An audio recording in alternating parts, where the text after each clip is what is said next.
जय श्री कृष्ण दोस्तों, आप सभी का हमारे इस चैनल पर दिल से स्वागत है।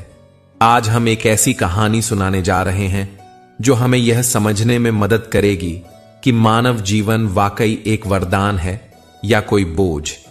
यह कहानी एक ऐसे व्यक्ति की है जो जीवन से बहुत परेशान था। उसे लगता था कि इंसान बनकर जीना सबसे बड़ा दुख है। उसे लगता था कि जानवरों की जिंदगी हम इंसानों से बेहतर होती है, क्योंकि न उन्हें चिंता होती है, न धोखा देना आता है, और न ही वे किसी बात से दुखी होते हैं। वह व्यक्ति कई समस्याओं से घिरा हुआ था। हर दिन उसके लिए एक नई परेशानी लेकर आता था। वह अक्सर सोचता, क्यों ना मैं भी जानवर बन जाऊं, कम से कम मुझे यह सारी समस्याएं तो नहीं झेलनी पड़ेंगी। एक दिन वह व्यक्ति तेजी से किसी रास्ते पर चल रहा था, शायद परेशानियों से भागने की कोशिश कर रहा था। तभी अचानक वह किसी दूसरे व्यक्ति से टकरा गया। दूसरा व्यक्ति गुस्से में बोला, अरे जानवर हो क्या? तुम्हें दिखता नहीं? ऐसे सांड की तरह क्यों भाग रहे हो? पहला व्यक्ति रुककर मुस्कुराया और बोला, काश मैं जानवर होता, लेकिन दुर्भाग्यवश मैं इंसान हूं।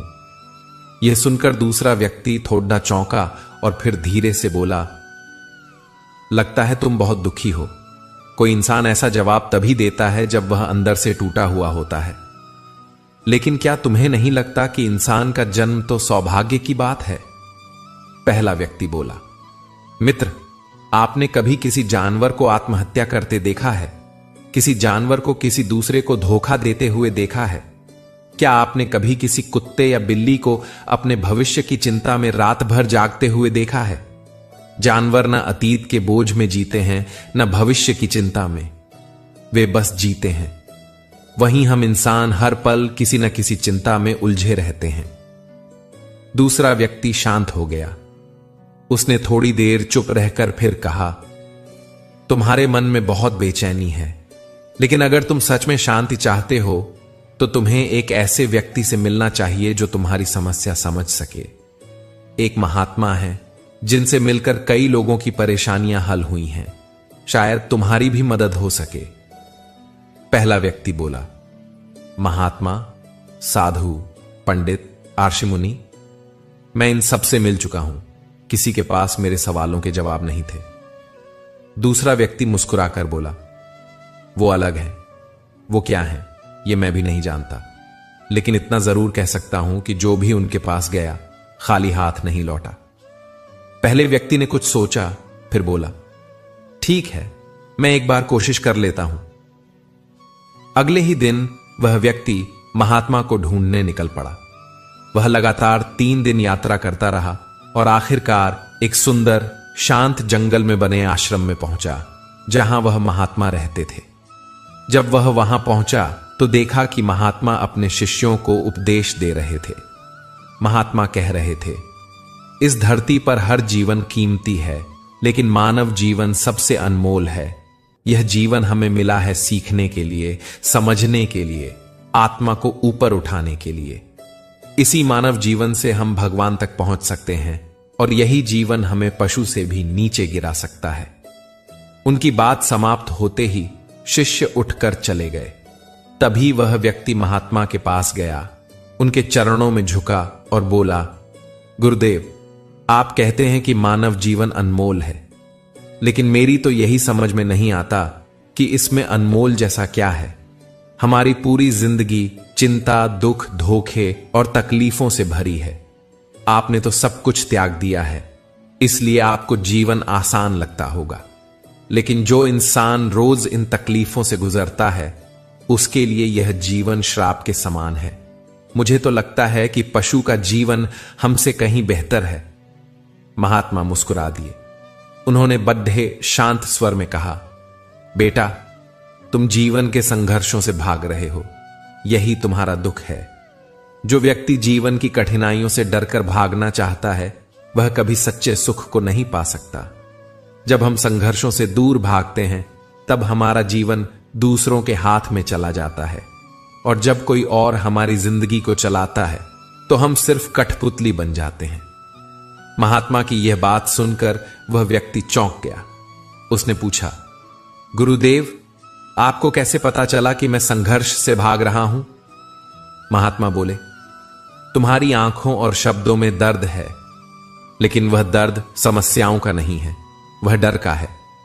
डर इस बात का कि कहीं फिर हार ना जाओ, कहीं फिर टूट ना जाओ। लेकिन बेटा, यही तो जीवन है। हर इंसान टूटता है, गिरता है, हारता है। फर्क बस इतना है कि कोई उठ जाता है और कोई वहीं पड़ा रह जाता है। वह व्यक्ति कुछ सोच में पड़ डीडीएच गया। महात्मा आगे बोले, तुम कहते हो कि पशु चिंता नहीं करते, धोखा नहीं देते, आत्महत्या नहीं करते। हां, यह सच है, लेकिन क्या इसका मतलब यह है कि उनके जीवन में संघर्ष नहीं है? जानवर जब पैदा होते हैं तब से ही उनका जीवन संघर्ष से भरा होता है। एक छोटा हिरण पैदा होते ही शिकारी से भागना सीखता है। एक चिड़िया अपने अंडों की रक्षा में दिन रात जुटी रहती है। हर जानवर को खाना ढूंढने, दुश्मनों से बचने और मौसम की मार झेलने के लिए रोज संघर्ष करना पड़ता है। लेकिन उनके पास चेतना नहीं है, सोचने की शक्ति नहीं है, इसलिए वे शिकायत नहीं करते। वे बस जीते हैं। लेकिन तुम्हारे पास सोच है, समझ है, विकल्प है। तुम चुन सकते हो कि दुख में रहना है या उससे बाहर निकलना है। वह व्यक्ति ध्यान से महात्मा की बात सुन रहा था। अब उसका चेहरा थोड़ा शांत लगने लगा। महात्मा बोले, मानव जीवन का सबसे बड़ा उपहार यह है कि हम खुद को बदल सकते हैं। जानवर जैसा जीवन आसान तो लगता है, लेकिन उसमें विकास की कोई संभावना नहीं। तुम आज दुख में हो, पर यही दुख तुम्हें मजबूत भी बना सकता है अगर तुम उससे लड़ना सीखो। तुम्हें लगता है कि चिंता, धोखा, दुख ये सब इंसानों को ही झेलना पड़ता है, इसीलिए मानव जीवन अभिशाप है। लेकिन सच्चाई यह है कि यही चीजें हमें परिपक्व बनाती हैं, सोचने की ताकत देती है, हमें अपने कर्मों का मूल्य समझने में मदद करती है। दुख में ही इंसान भगवान को याद करता है। संकट में ही मनुष्य को अपनी आत्मा की आवाज सुनाई देती है। यह दुख ही हमें साधु बना सकता है। यह संघर्ष ही हमें महापुरुषों की ओर ले जाता है। महात्मा थोड़ी देर रुके, फिर बोले, मानव जीवन का मूल्य इस बात में नहीं कि हम कितने सुखी हैं, बल्कि इस बात में है कि हम अपने दुखों से कैसे सीखते हैं। जीवन एक परीक्षा है और परीक्षा में भागना हल नहीं है। अगर तुम कहते हो कि पशु चिंता नहीं करते, तो सोचो, क्या तुम्हें भी बिना चिंता के जीने की आजादी नहीं चाहिए? फर्क सिर्फ इतना है कि जानवर मजबूरी में चिंता नहीं करते, जबकि इंसान चाहे तो अभ्यास करके चिंता को छोड़ डट सकता है। और यही अभ्यास ही तो साधना है। यही साधना तुम्हें पशु से अलग बनाती है। वह व्यक्ति अब समझने लगा था। उसकी आंखों में नमी थी, लेकिन चेहरे पर शांति थी। वह बोला, गुरुदेव, आपने मेरी आंखें खोल दी। मैं अब जीवन से भागूंगा नहीं, मैं संघर्ष करूंगा, क्योंकि अब मुझे समझ में आ गया है कि जीवन में दुख होना बुरा नहीं है, पर दुख से भागना सबसे बुरा है। महात्मा ने मुस्कुराकर कहा, जय हो पुत्र, तुम आज से नया जीवन शुरू कर रहे हो। और याद रखो, जो इंसान अपने दुखों से जीत जाता है वही सच्चा विजेता होता है। और इस प्रकार वह व्यक्ति जो कभी जीवन को श्राप मानता था, अब उसे एक वरदान समझने लगा। जीवन में चाहे कैसी भी परिस्थिति हो, जो जीव संघर्ष करता है वह कभी हार नहीं मानता। हम इंसान जरा सी मुश्किल आने पर डर जाते हैं, घबरा जाते हैं, लेकिन अगर हम भी जानवरों की तरह संघर्ष करना सीख लें तो जीवन अपने आप बेहतर हो सकता है। वे कभी हार नहीं मानते, चाहे हालात कितने भी मुश्किल क्यों ना हो। अगर एक इंसान पूरे दिल से, पूरी मेहनत से अपने जीवन में संघर्ष करे तो वह अपनी हर इच्छा को पूरा कर सकता है। लेकिन कई बार ऐसा होता है कि इंसान बहुत मेहनत करता है, बहुत संघर्ष करता है, फिर भी उसे वह नहीं मिलता जो वह चाहता है। क्यों? क्योंकि जीवन का एक बुनियादी सच है, बिना संघर्ष के कुछ नहीं मिलता। संघर्ष हर किसी के जीवन में है, चाहे वह राजा हो या कोई गरीब। जो परिस्थिति से लड़ता नहीं वह धीरे धीरे खत्म हो जाता है, चाहे वह इंसान हो या जानवर। एक दिन एक व्यक्ति एक संत के पास आता है और कहता है, हे गुरुदेव, क्या आप मुझे कोई ऐसी चीज दे सकते हैं जिससे मेरी सारी परेशानियां, सारे दुख, सारा संघर्ष हमेशा के लिए खत्म हो जाए? मैं चाहता हूं कि मेरा जीवन हमेशा के लिए सुखमय बन जाए। संत मुस्कुराए और बोले, वत्स, मैं तुम्हें वो चीज तो नहीं दे सकता जिससे संघर्ष खत्म हो जाए, लेकिन मैं तुम्हें ऐसा रास्ता जरूर बता सकता हूं जिस पर चलकर तुम उस स्थिति तक पहुंच सको जहां संघर्ष तुम्हें परेशान नहीं करेगा। अगर तुम उस रास्ते पर पूरे मन से चल सको तो तुम्हें वह चीज जरूर मिल जाएगी जो तुम खोज रहे हो। लेकिन एक बात याद रखना, इस रास्ते पर चलने के बाद भी जीवन में समस्याएं आती रहेंगी। फर्क सिर्फ इतना होगा कि वे परेशानियां अब तुम्हें छू नहीं पाएंगी। दुख आएंगे लेकिन उनका असर तुम पर नहीं होगा। तुम शांत रहोगे, स्थिर रहोगे, और यही सबसे बड़ी उपलब्धि होगी। वह व्यक्ति बोला, गुरुदेव, मुझे बताइए वह चीज क्या है और मैं उसे कहां से प्राप्त कर सकता हूं? मैं हर कीमत पर उसे पाना चाहता हूं। मैं अपना सब कुछ लगा दूंगा। संत बोले, वत्स, एक बार अगर तुमने इस रास्ते पर चलना शुरू कर दिया तो तुम्हें रुकना नहीं होगा। यह रास्ता कठिनाइयों से भरा होगा। क्या तुम तैयार हो? वह व्यक्ति बोला, गुरुदेव, मैं अंतिम सांस तक संघर्ष करूंगा, लेकिन उस चीज को पाकर ही रहूंगा। संत बोले, तो सुनो, उस चीज का नाम है शांति। यह शांति बाहर नहीं बल्कि तुम्हारे अपने मन के भीतर है। जैसे समुद्र की लहरें ऊपर से तूफानी लगती हैं लेकिन गहराई में बिल्कुल शांत होती हैं, वैसे ही तुम्हारे मन की गहराई में भी एक शांति है। तुम्हें उस शांति को ढूंढना होगा।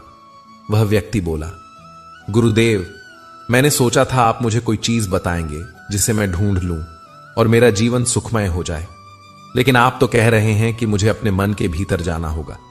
यह कैसे संभव है? वहां तो कोई रास्ता नहीं, कोई साधन नहीं। संत मुस्कुराए और बोले, वत्स, वहां न कोई सवारी जाती है न कोई साधन, लेकिन फिर भी वहां जाने का एक रास्ता है और वह रास्ता तुम्हें खुद बनाना होगा। व्यक्ति बोला, गुरुदेव, फिर बताइए कि मैं कैसे अपने मन के भीतर उस शांति को खोजूं? संत बोले, इस दुनिया में सबसे शक्तिशाली चीज क्या है? व्यक्ति बोला, चक्रवर्ती सम्राट जिसके पास असीम शक्ति हो वह सबसे शक्तिशाली होता है। संत बोले, नहीं वत्स, इस संसार में सबसे शक्तिशाली है इच्छा। हर कार्य, हर निर्णय, हर रास्ता किसी न किसी इच्छा के कारण ही तो होता है। किसी की इच्छा ही उसे राजा बनाती है और किसी की इच्छा उसे भिखारी भी बना सकती है। इच्छा के बल पर मनुष्य कुछ भी कर सकता है, लेकिन दुख की बात यह है कि इंसान अपनी इच्छा पर नियंत्रण नहीं रख पाता। जब इच्छाएं भटकती हैं तो जीवन भी भटक जाता है। जो इच्छा सोच समझकर की जाए वही जीवन का मार्ग बदल सकती है। व्यक्ति बोला, तो गुरुदेव, अगर मैं यह इच्छा करूं कि मुझे शांति मिल जाए तो क्या यह पूरी हो सकती है? संत बोले, वत्स, इच्छा तो शक्तिशाली होती है, लेकिन अकेली इच्छा काफी नहीं है। उसे पूरा करने के लिए एक और चीज की जरूरत होती है और वह है संकल्प। संकल्प के बिना इच्छा अधूरी है। संकल्प जितना मजबूत होगा, इच्छा उतनी ही पूरी होने की संभावना होगी। अगर तुम्हारा संकल्प कमजोर है तो तुम्हारी सबसे बड़ी इच्छा भी अधूरी रह जाएगी। व्यक्ति बोला, गुरुदेव, तो इसका मतलब अगर मैं शांति पाने की इच्छा रखूं और उसे पाने का दृढ़ संकल्प करूं तो मुझे शांति मिल सकती है? संत बोले, वत्स, बात केवल इच्छा और संकल्प की नहीं है। कई बार व्यक्ति में इच्छा भी होती है, संकल्प भी होता है, लेकिन फिर भी वह मंजिल तक नहीं पहुंच पाता। क्यों? क्योंकि वह रास्ते में थक जाता है, भटक जाता है और फिर अपने लक्ष्य को छोड़ देता है। इसलिए सबसे जरूरी बात है धैर्य। जब तक तुम धैर्य नहीं रखोगे तब तक तुम अपने संकल्प पर टिके नहीं रह पाओगे, और जब तुम टिके नहीं रह पाओगे तो मंजिल भी तुमसे दूर होती चली जाएगी।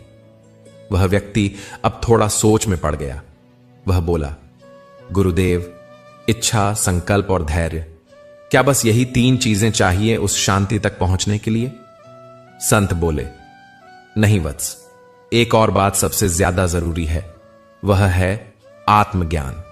जब तक तुम अपने आप को नहीं जानोगे, अपने मन के भीतर नहीं झांकोगे, तब तक शांति दूर ही रहेगी। मन को समझना, उसकी गहराइयों में जाना, उसकी चालों को पहचानना, यही आत्मज्ञान है। और जब तुम अपने मन को समझ लोगे, तब तुम शांति को पालोगे। व्यक्ति अब थोड़ा उत्साहित हुआ। तो गुरुदेव, क्या मैं इस मार्ग पर चलकर सचमुच उस शांति को पा सकता हूं? संत बोले, हां वत्स, यह मार्ग कठिन है, लेकिन नामुमकिन नहीं। अगर तुम सच्चे मन से चलो तो तुम्हें वह सब मिलेगा जिसकी तुम्हें जरूरत है, शांति, संतुलन और सुख। लेकिन याद रखना, यह शांति कोई वस्तु नहीं है जिसे बाहर ढूंढा जा सके। यह एक अनुभव है, एक अवस्था है जिसे केवल भीतर जाकर ही महसूस किया जा सकता है। और इस अनुभव तक पहुंचने का रास्ता है ध्यान, धैर्य, सत्य और समर्पण। इस पर व्यक्ति ने हाथ जोड़कर कहा, गुरुदेव, मैं अब समझ गया हूं कि जीवन की सबसे बड़ी प्राप्ति दौलत या शक्ति नहीं, बल्कि आंतरिक शांति है। मैं आज से ही अपने मन की ओर यात्रा शुरू करता हूं। मैं संघर्ष करूंगा, लेकिन अब रुकूंगा नहीं। संत मुस्कुराए और बोले, वत्स, यही सच्चा जीवन है, यही असली विजय है। जब तुम अपने मन की शांति पालोगे, तब दुनिया की कोई ताकत तुम्हें डिगा नहीं पाएगी। तुम दुख में भी मुस्कुराओगे, संकट में भी स्थिर रहोगे, और यही एक सच्चे साधक की पहचान है। प्रिय मित्रों, इस कहानी से हमें यह सीखने को मिलता है कि जीवन में संघर्ष जरूरी है, लेकिन उस संघर्ष से भी जरूरी है सही दिशा में चलना। इच्छा होना ठीक है, लेकिन संकल्प जरूरी है। और संकल्प के साथ साथ धैर्य और आत्मज्ञान होना भी उतना ही आवश्यक है। जो अपने मन की गहराइयों में उतरना सीख जाता है, वह संसार की सबसे बड़ी विजय पा लेता है, शांति की विजय। आपका जीवन सुखमय हो, शांतिमय हो, इसी कामना के साथ एक युवक बहुत परेशान था। जीवन में बार बार असफलता मिल रही थी। उसने कई बार प्रयास किए, लेकिन हर बार उसे निराशा ही मिली। वह थक चुका था, टूट चुका था। फिर एक दिन वह एक महात्मा के पास गया और बोला, गुरुदेव, मैं बहुत प्रयास करता हूं, लेकिन जीवन में कुछ भी अच्छा नहीं हो रहा। ऐसा क्यों हो रहा है? महात्मा ने मुस्कुराकर कहा, वत्स, क्या तुम जानते हो ऐसा क्यों होता है? युवक ने सिर झुकाकर कहा, गुरुदेव, मुझे नहीं पता। महात्मा बोले, क्योंकि किसी भी रास्ते पर चलने के लिए उस रास्ते की समझ होना जरूरी है, और यह समझ हमें तभी आती है जब हम उस रास्ते पर चलना शुरू करते हैं। केवल बैठकर सोचने से कुछ नहीं होता। जब हम आगे बढ़ते हैं तो रास्ते में छोटी मोटी समस्याएं जरूर आती हैं, लेकिन अक्सर हम उन्हीं छोटी समस्याओं में उलझकर अपने रास्ते से भटक जाते हैं। हमारा संकल्प कमजोर पड़ जाता है, इच्छाएं डगमगा जाती हैं और हम हार मान लेते हैं। फिर सारा जीवन उन्हीं समस्याओं के इर्द गिर्द घूमता रहता है और कभी समाधान नहीं मिलता।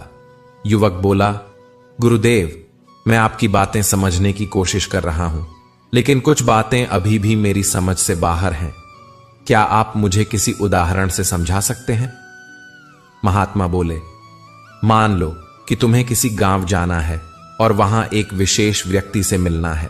तुमने निश्चय कर लिया कि चाहे कुछ भी हो जाए, तुम उस व्यक्ति से मिलकर रहोगे। अब तुम यात्रा शुरू करते हो, लेकिन कई साल बीत जाते हैं और न तो गांव मिलता है और न वह व्यक्ति। तब क्या होगा? युवक बोला, गुरुदेव, अगर मैं जीवित हूं और वह व्यक्ति भी जीवित है और मुझे गांव का नाम पता है, तो मैं जरूर मिलूंगा। महात्मा मुस्कुराए और बोले, वत्स, तुम्हें गांव का नाम पता है और उस व्यक्ति का नाम भी, पर अगर तुम्हें यह नहीं पता कि वह गांव किस दिशा में है, तो तुम कौन सा रास्ता पकड़ोगे? अगर तुम गलत दिशा में चल पड़े तो क्या तुम कभी उस गांव पहुंच पाओगे? युवक बोला, नहीं गुरुदेव, ऐसा तो संभव ही नहीं। अगर दिशा गलत है तो मंजिल नहीं मिलेगी। महात्मा बोले, मैं यही समझाने की कोशिश कर रहा हूं। जीवन में इच्छा और संकल्प होना जरूरी है, लेकिन उससे भी जरूरी है सही दिशा में चलना। शांति पाने का रास्ता ध्यान का रास्ता है, और ध्यान बाहर नहीं अंदर होता है। जब तुम ध्यान के रास्ते पर चलोगे, अपने अंदर की ओर जाओगे, तो तुम्हें शांति जरूर मिलेगी। लेकिन यह रास्ता आसान नहीं होगा। इसमें रुकावटें आएंगी, परेशानियां आएंगी, लेकिन तुम्हें रुकना नहीं है। जब कोई नया रास्ता अपनाते हैं तो पहले पहल डर और अनिश्चितता होती है। रास्ते में क्या मिलेगा यह नहीं पता होता, लेकिन अगर तुम डटे रहो, चलते रहो, तो मंजिल जरूर मिलेगी। जो व्यक्ति इन छोटी परेशानियों में नहीं उलझता और अपने लक्ष्य पर टिका रहता है, वही अपने जीवन में सफलता और शांति दोनों को प्राप्त करता है। और जब कोई अपने लक्ष्य को पा लेता है तो उसे फिर किसी चीज की कमी महसूस नहीं होती। उसे कोई मोह नहीं रहता, कोई चिंता नहीं सताती। अगर तुम निरंतर ध्यान के रास्ते पर चलते रहो तो एक दिन ऐसा आएगा जब तुम अपने अंतरतम तक पहुंच जाओगे। वहां शांति ही शांति है। वहां कोई दुख तुम्हें छू नहीं सकता, न कोई धोखा दे सकता है, न कोई तुम्हें लूट सकता है। तुम न पशु रहोगे, न साधारण मनुष्य, बल्कि एक उच्च चेतना को प्राप्त करोगे। यह सुनकर युवक भावुक हो गया और महात्मा के चरणों में गिर पड़ा। उसने कहा, गुरुदेव, आपकी बातें मेरे हृदय तक पहुंच गई हैं। अब मुझे मार्ग मिल गया है, लेकिन क्या मैं ऐसा कुछ नहीं रख सकता जिससे मेरी सभी परेशानियां हमेशा के लिए समाप्त हो जाएं? महात्मा मुस्कुराए और बोले, वत्स, अगर तुम बाहरी दुनिया से कुछ पाना चाहते हो जो तुम्हारी सभी परेशानियों को खत्म कर दे, तो शांति का मार्ग छोड़ दो, क्योंकि बाहर से कोई वस्तु तुम्हारी सभी समस्याएं नहीं मिटा सकती, बल्कि जितना तुम बाहर कुछ पाने की कोशिश करोगे उतनी ही समस्याएं और बढ़ेंगी। युवक ने पूछा, ऐसा क्यों गुरुदेव?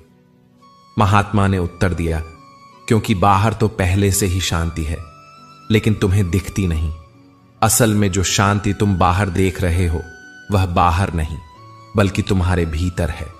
जब तक तुम अपने अंदर की गड़बड़ियों को ठीक नहीं करोगे, तब तक बाहर कुछ भी ठीक नहीं होगा। अगर तुम्हारा मन शांत नहीं है तो बाहर की सारी शांति भी तुम्हारे लिए बेकार है। लेकिन अगर तुम्हारा मन शांत है तो दुनिया का कोई भी शोर तुम्हें परेशान नहीं कर सकता। यही ध्यान का मूल है, भीतर की ओर जाना। महात्मा चुप हो गए। युवक कुछ देर तक विचार करता रहा। उसे महसूस हुआ कि महात्मा की बातें बिल्कुल सही हैं। अब उसके पास कोई और रास्ता नहीं था। उसने निश्चय किया कि वह अपने भीतर की यात्रा शुरू करेगा। वह अब जान गया था कि सच्ची शांति केवल भीतर ही मिल सकती है। युवक ने अपनी यात्रा शुरू कर दी। अब वह रोज ध्यान करने लगा। शुरुआत में उसका मन बहुत भटकता था। कभी पुरानी यादें सताती, कभी भविष्य की चिंता, कभी बाहर की आवाजें ध्यान तोड़ देती, तो कभी मन खुद ही एक विचार से दूसरे में उलझ जाता। लेकिन वह रुका नहीं। हर दिन वह थोड़ी देर बैठता, आंखें बंद करता और अपने अंदर झांकने की कोशिश करता। धीरे धीरे उसे समझ आने लगा कि उसका सबसे बड़ा शत्रु कोई बाहर नहीं, बल्कि उसका अपना मन है। यही मन उसे डराता था, भ्रमित करता था और भटकाता था। लेकिन अब वह मन को समझने लगा था। जैसे जैसे वह अपने मन को पहचानने लगा, वैसे वैसे शांति उसके पास आने लगी। फिर एक दिन ध्यान के दौरान वह बहुत गहराई में चला गया। उसे लगा जैसे उसका सारा शरीर गायब हो गया हो। न कोई आवाज, न कोई सोच, बस एक शांति, गहरी, स्थिर और पूर्ण, जैसे वह किसी अनंत आकाश में तैर रहा हो। जब उसने आंखें खोली तो वह रो पड़ा, लेकिन यह खुशी के आंसू थे। उसे समझ आ गया था कि असली सुख क्या है। अब उसका जीवन बदल चुका था। अब न कोई शिकायत थी, न कोई चिंता। वह लोगों से मिलता, काम करता, हंसता बोलता, लेकिन भीतर से एकदम शांत। बाहर चाहे जो भी हो, उसका अंदर अब हिलता नहीं था। लोग उसे देखकर कहते, तुम पहले जैसे नहीं रहे, तुम्हारे चेहरे पर एक अलग ही तेज है। वह मुस्कुरा देता और कहता, यह तेज बाहर की नहीं, अंदर की रोशनी है। जब तुम अपने भीतर की ओर चल पड़ते हो तो हर चीज बदल जाती है। एक दिन वही युवक फिर महात्मा के पास गया। उसने हाथ जोड़कर कहा, गुरुदेव, आपने जो रास्ता दिखाया था वह कठिन जरूर था, लेकिन आज मैं कह सकता हूं कि वही सच्चा रास्ता है। मैंने अपनी सारी परेशानियों को समझ लिया है और अब वे मुझे नहीं डरा पाती। आपने मेरी आंखें खोल दी। महात्मा ने मुस्कुराते हुए कहा, वत्स, सच्चा मार्ग वही है जो भीतर की ओर ले जाए। बाहर का सुख क्षणिक है, लेकिन भीतर की शांति अमर है। अब तुम्हें और कुछ नहीं चाहिए, क्योंकि तुम स्वयं को पा चुके हो। यही जीवन का लक्ष्य है। युवक ने चरणों में झुकते हुए कहा, गुरुदेव, अब मैं अपने अनुभव को दूसरों तक भी पहुंचाना चाहता हूं, ताकि जो लोग आज भी भटक रहे हैं वे भी अपने भीतर की शांति को पा सकें। महात्मा बोले, जाओ वत्स, यही सेवा है। स्वयं का अनुभव जब दूसरों को मिल जाए तो यही सबसे बड़ा दान होता है। और इस तरह युवक अपने जीवन में एक नए मार्ग पर चल पड़ा, भीतर की ओर, शांति की ओर। यह कहानी उस व्यक्ति की है जो जीवन में शांति की तलाश में था। वह जीवन की भागदौड़, चिंता और बेचैनी से थक चुका था।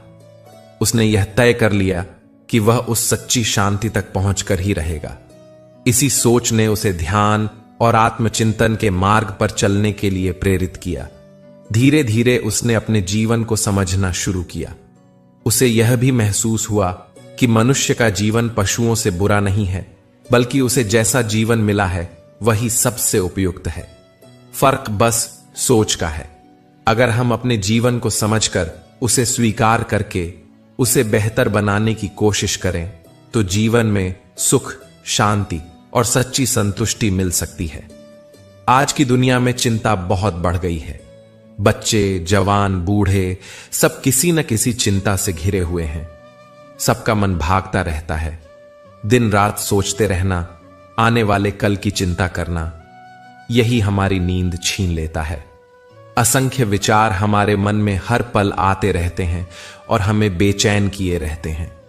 यही कारण है कि लोगों की नींद कम हो गई है और शांति भी उनसे दूर होती जा रही है। पर क्या समाधान है?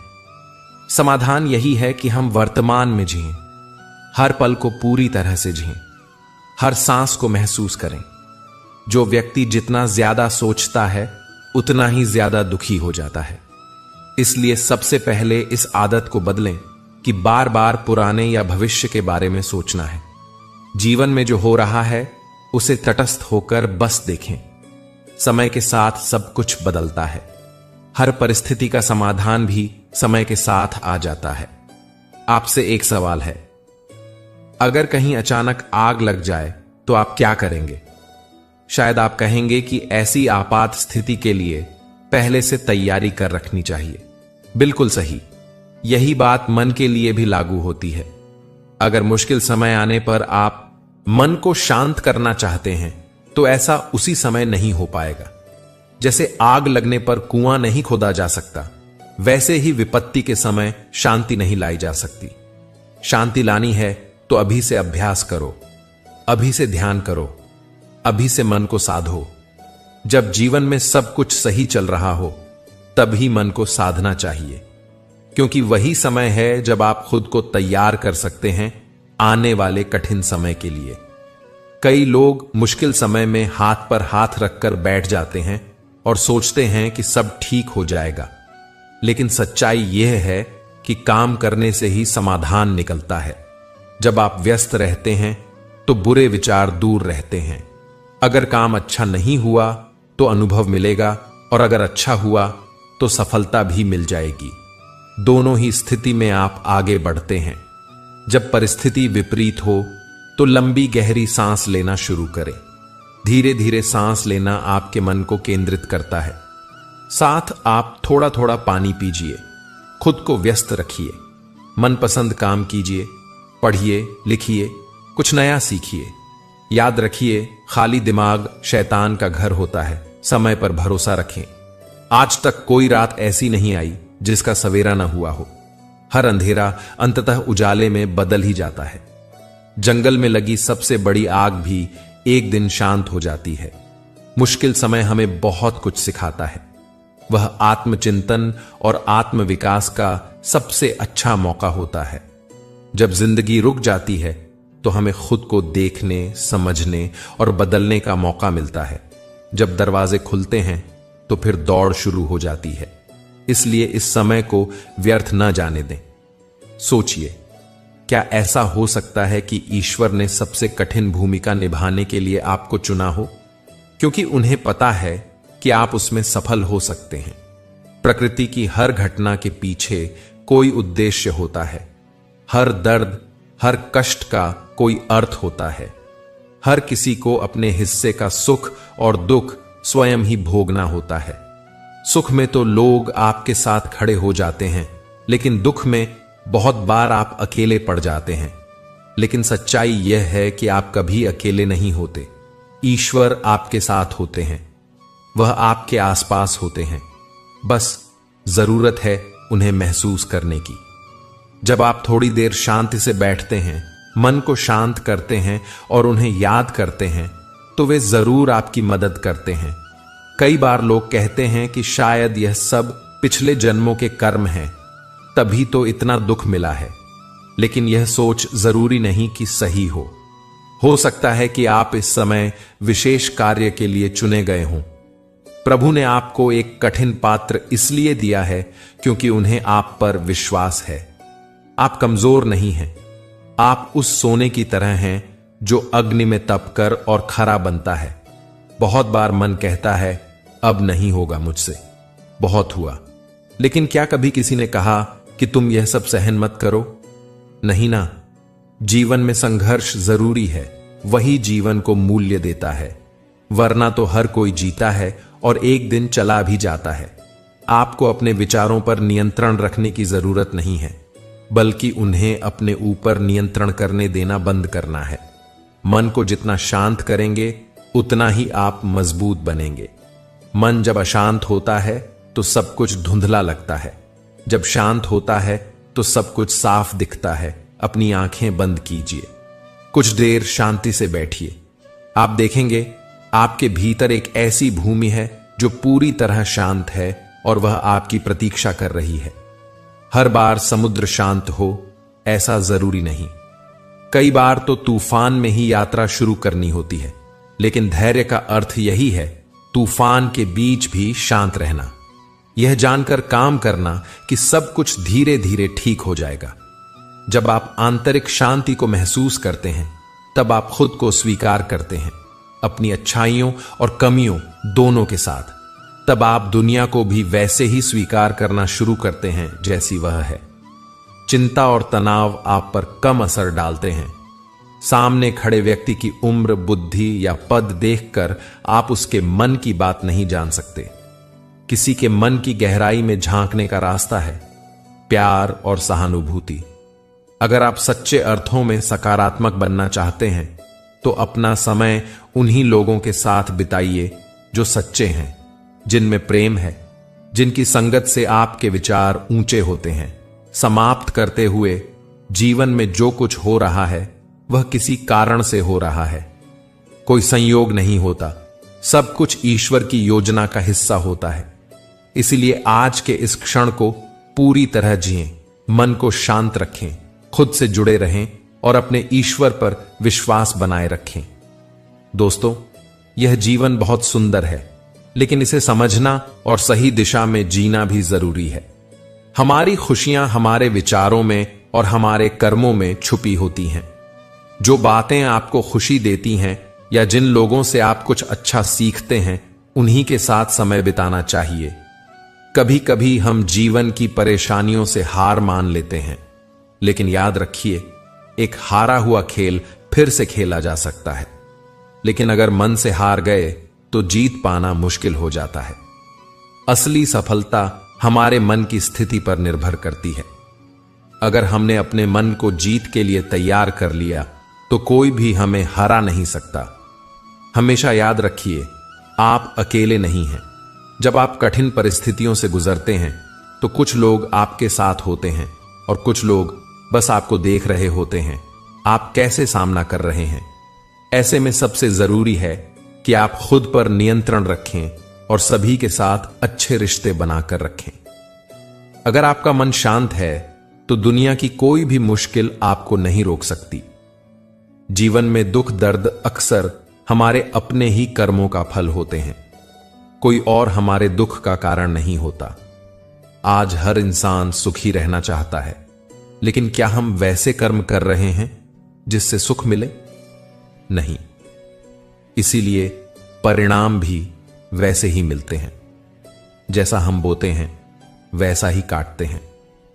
भगवान ने इस संसार को कर्म प्रधान बनाया है। हर अच्छा या बुरा काम देर सवेर अपना फल जरूर देता है। ज्ञान भी कहता है हर क्रिया की प्रतिक्रिया होती है। जैसे आग में हाथ डालेंगे तो तुरंत जल जाएगा, लेकिन एक बीज को वृक्ष बनने और फल देने में समय लगता है।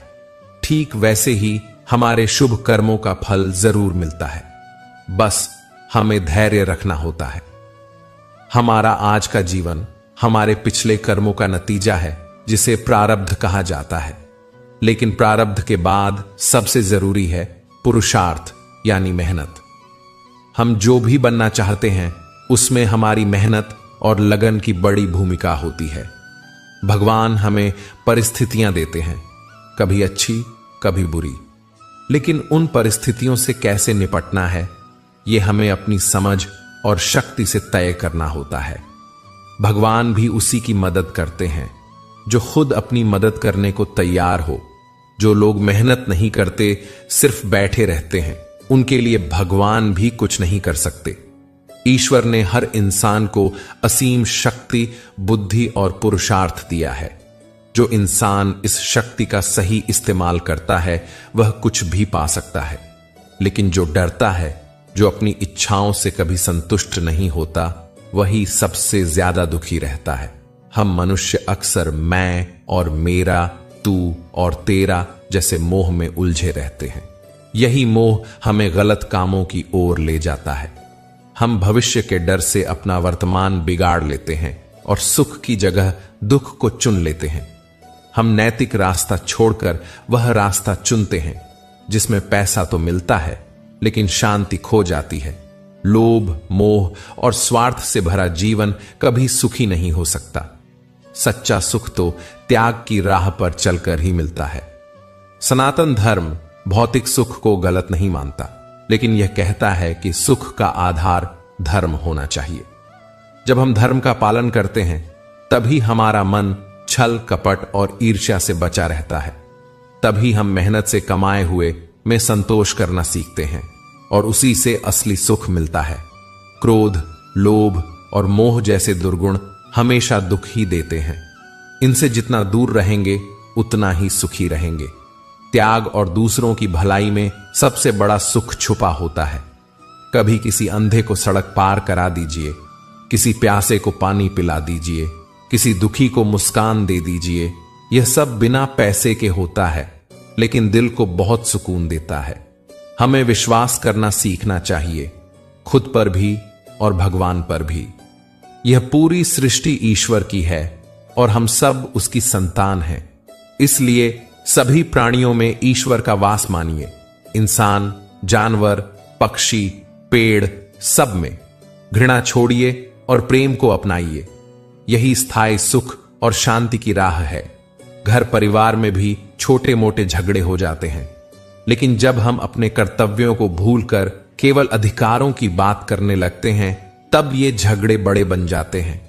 अगर हम ध्यान से सोचें तो समझ में आएगा कि ज्यादातर झगड़े छोटी छोटी बातों से ही होते हैं। अगर हम अपने अहम को थोड़ा कम करें और दूसरों की बात को समझने की कोशिश करें तो बहुत सारी समस्याएं खुद ही सुलझ जाएंगी। सेवा लेना नहीं, सेवा देने की भावना रखिए। जब आप सेवा करते हैं तो आपकी खुशी कई गुना बढ़ जाती है। प्रेम और मधुर व्यवहार सिर्फ इंसानों को नहीं बल्कि पशु पक्षियों को भी अपना बना लेता है। जीवन एक सीधा रास्ता नहीं है, यह उतार चढ़ाव, मुश्किलों और संघर्षों से भरा होता है। जीवन फूलों की सेज नहीं है, लेकिन इन्हीं कांटों के रास्ते हमें चलना होता है। परिस्थितियां आपको हंसाएंगी भी और रुलाएंगी भी, लेकिन आपको संतुलन नहीं खोना है। भगवत गीता में श्री कृष्ण ने यही सिखाया है। विपरीत परिस्थितियों में भी संतुलन बनाए रखना चाहिए। सबसे पहले अपने नियम बनाइए, अनुशासन में रहिए और छोटी छोटी बातों में उलझकर समय बर्बाद मत कीजिए। जीवन बहुत कीमती है। जो समय चला गया वह लौटकर नहीं आता, इसलिए अपने जीवन का एक लक्ष्य बनाइए। बिना लक्ष्य के जीवन दिशाहीन होता है। जब हमारे पास कोई लक्ष्य होता है तो हमें प्रेरणा भी मिलती है, दिशा भी। ईर्ष्या, क्रोध, वैर जैसी बुरी भावनाएं हमारे विकास में बाधा बनती है। इनसे दूर रहिए। यदि आप बदले की भावना लेकर चलेंगे तो अपनी ऊर्जा खुद ही नष्ट कर देंगे। दुर्गुण धीरे धीरे हमारे अंदर घर कर लेते हैं। ये पहले मेहमान बनकर आते हैं, फिर मालिक बन जाते हैं, और एक बार ये अंदर बस गए तो दुख और अशांति का कारण बनते हैं। इसलिए अपने स्वभाव और आदतों पर नजर रखिए, आत्मनिरीक्षण कीजिए, क्योंकि जब तक आप खुद नहीं समझेंगे तब तक कोई और समझा नहीं सकता। हर दिन अपने आप से पूछिए, क्या मैं सही कर रहा हूं? क्या मैं सही दिशा में जा रहा हूं? और जो कमी है उसे सुधारने की कोशिश कीजिए। अध्यात्म से जुड़िए, क्योंकि बिना धर्म और भक्ति के जीवन अधूरा है। अपने जीवन को संतुलित कीजिए, नियमों का पालन कीजिए, ध्यान कीजिए, समय का सम्मान कीजिए। मन में नकारात्मकता न आने दीजिए। जब आप इन सबको अपने जीवन में उतार लेंगे तभी शांति आपके जीवन में आएगी। सनातन धर्म हमें यह सिखाता है कि हर कर्म का फल होता है। जो जैसा करता है वैसा ही पाता है। यह कार्य कारण का सिद्धांत है। हमारे कर्म ही हमारे जीवन को बनाते हैं। कुछ कर्मों का फल तुरंत मिलता है, जैसे आग में हाथ डालेंगे तो हाथ जल जाएगा। लेकिन कुछ कर्मों का फल देर से मिलता है, जैसे बीज बोने के बाद फल मिलने में समय लगता है। इसी तरह कुछ कर्म ऐसे होते हैं जिनका फल हमें अगले जन्म में मिलता है। इसलिए हर काम सोच समझ कर करना चाहिए। हमारे विचार, हमारे शब्द और हमारे कर्म, इन सब का असर हमारे भविष्य पर पड़ता है। इसलिए हमेशा शुभ सोचिए, अच्छा बोलिए और सही कर्म कीजिए। यही आपके जीवन को सफल और शांतिपूर्ण बनाएगा। और अंत में ईश्वर पर विश्वास रखिए, वह आपको कभी अकेला नहीं छोड़ेगा। हम जो भी करते हैं, चाहे अच्छा हो या बुरा, उसका प्रभाव हमारे जीवन पर जरूर पड़ता है। कई बार हम सोचते हैं कि हमने जो चाहा वह नहीं मिला, लेकिन असल में जो होता है वह हमारे पूर्व जन्म के कर्मों का ही फल होता है। हमारे शास्त्र कहते हैं कि 84 लाख योनियों में घूमने के बाद मनुष्य योनि मिलती है, और सिर्फ इसी योनि में मोक्ष प्राप्त करना संभव होता है। मनुष्य के कर्म ही उसका भाग्य बनाते हैं। अगर किसी के अच्छे कर्म ज्यादा हैं तो बुरे कर्मों का फल उसे इसी जन्म में भोगना पड़ता है, और अच्छे कर्मों का फल अगले जन्म में मिलता है। और यदि बुरे कर्म ज्यादा हैं तो अच्छे कर्मों का फल इसी जन्म में मिलेगा, लेकिन बुरे कर्मों का फल अगले जन्म में भोगना पड़ेगा। इसीलिए हमें अपने कर्मों के प्रति सजग रहना चाहिए। मनुष्य को ऐसे कर्म करने चाहिए जिससे न सिर्फ उसका जीवन सुधरे, बल्कि समाज को भी अच्छा संदेश मिले। अपने परिवार की जरूरतों का ख्याल रखना, धन को जरूरत पड़ने पर सही जगह उपयोग में लाना, अपनी आय के अनुसार ही खर्च करना और दान देना, ये सब अच्छे कर्मों की श्रेणी में आते हैं। लालच और संग्रह की भावना से बचना चाहिए। हमें सदा अच्छे लोगों की संगति करनी चाहिए और बुरे लोगों की संगति से दूरी बनानी चाहिए, क्योंकि संगत का असर हमारे विचारों और फिर हमारे कर्मों पर पड़ता है। कभी भी किसी को धोखा देने या उसका नुकसान करने का विचार भी नहीं रखना चाहिए। ऐसा करने से हमारे सभी पुण्य समाप्त हो सकते हैं और हम पाप के भागीदार बन जाते हैं। गरुड़ पुराण में भी कहा गया है कि बुरे कर्म व्यक्ति को जन्म से मृत्यु तक और उसके बाद भी दुख देते हैं। इसलिए अपने विचारों को साफ रखना और सकारात्मक सोच विकसित करना बहुत जरूरी है, क्योंकि हमारे विचार ही हमारे कर्मों का आधार बनते हैं। घर का वातावरण और हमारे आसपास की ऊर्जा भी हमारे कर्मों को प्रभावित करती है। जैसे वातावरण वैसी सोच और वैसे ही कर्म। मृत्यु के बाद भी हमारे कुछ कर्म हमारे अगले जन्म तक साथ जाते हैं, जिन्हें प्रारब्ध कहा जाता है। सनातन धर्म में 3 प्रकार के प्रारब्ध बताए गए हैं। मंद प्रारब्ध, जिसे बदला जा सकता है। तीव्र प्रारब्ध, जिसे कठिन प्रयास से बदला जा सकता है। अति तीव्र प्रारब्ध, जिसे बदला नहीं जा सकता। अब सवाल उठता है, सबसे बड़ा पाप क्या है? शास्त्रों में स्त्री का अपमान सबसे बड़ा पाप बताया गया है। स्त्री सृजन की शक्ति है, उसका अपमान करना सृष्टि का अपमान है। द्रौपदी का अपमान ही महाभारत युद्ध का कारण बना था। वहीं पुण्य का मतलब है बिना स्वार्थ के किसी की मदद करना, सकारात्मक विचार रखना, दूसरों के सुख दुख में सहभागी बनना।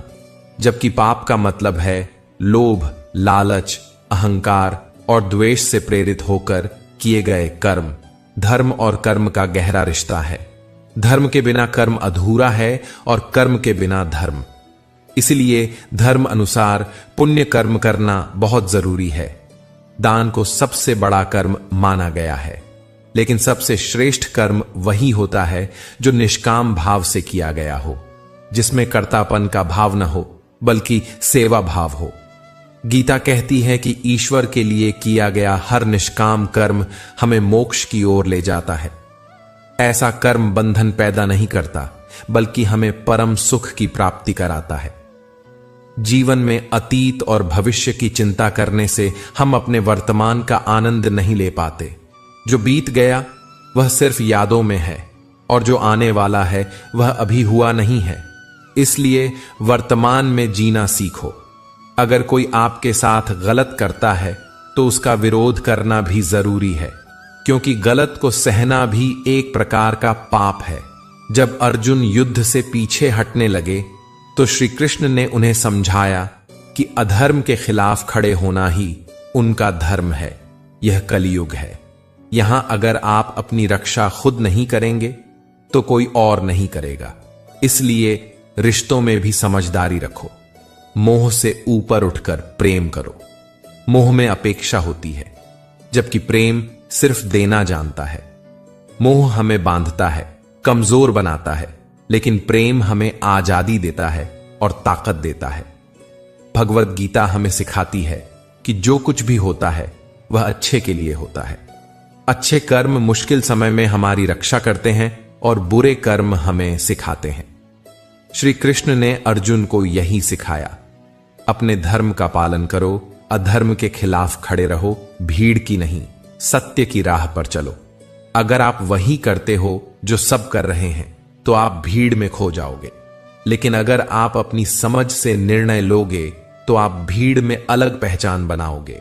हमें सदा विश्वास रखना चाहिए कि जो हमारा है वह हमें जरूर मिलेगा। जो नहीं मिला उसका पछतावा मत करो, बस प्रयास करते रहो। फल हमारे हाथ में नहीं, लेकिन कर्म करना हमारे हाथ में है। कभी किसी का दिल मत दुखाओ। अगर हम किसी का दिल दुखाते हैं तो हमें भी उसी तरह का दर्द झेलना पड़ता है। इसलिए सोच समझ कर बोलें और करें। जो हो रहा है उसमें भलाई है, यह भाव हमें भगवत गीता सिखाती है। हो सकता है आज जो बुरा लग रहा हो वह आगे चलकर हमारी भलाई ही साबित हो। जीवन में संतुलन बहुत जरूरी है। ज्यादा आराम आलसी बना देता है, ज्यादा खाना बीमार कर देता है, और ज्यादा भूखा रहना भी नुकसानदायक है। संतुलित जीवन ही सुखी जीवन है। चाहे कोई कितनी भी ताकतवर क्यों ना हो, अगर वह सत्य और ईश्वर के साथ है तो कोई भी उसे नहीं हरा सकता। अर्जुन की जीत इसलिए हुई क्योंकि श्री कृष्ण उनके साथ थे और वह धर्म के मार्ग पर थे। हमें गलत नहीं करना चाहिए और ना ही गलत को सहना चाहिए, चाहे वह अपना ही क्यों ना हो। जो भी गीता के उपदेशों का मनन करेगा वह हर परिस्थिति में स्थिर रहेगा और कठिन समय में भी सही रास्ता पाएगा। धन से सुख सुविधाएं मिल सकती हैं, लेकिन सुकून केवल अच्छे कर्मों से मिलता है। अगर बार बार असफलता मिल रही है तो निराश मत हो, क्योंकि कभी कभी आखिरी चाबी ही ताला खोलती है। रिश्ते चाहे जैसे हों, उन्हें तोड़ो मत। हो सकता है वही रिश्ता किसी मुश्किल वक्त में आपके काम आ जाए। जिंदगी में एक ऐसा इंसान होना जरूरी है जिससे आप दिल की बात बिना बोले कह सको। अगर भगवान से कुछ मांगने पर ना मिले तो नाराज मत हो, क्योंकि भगवान वही देता है जो हमारे लिए अच्छा होता है, न कि जो हमें अच्छा लगता है।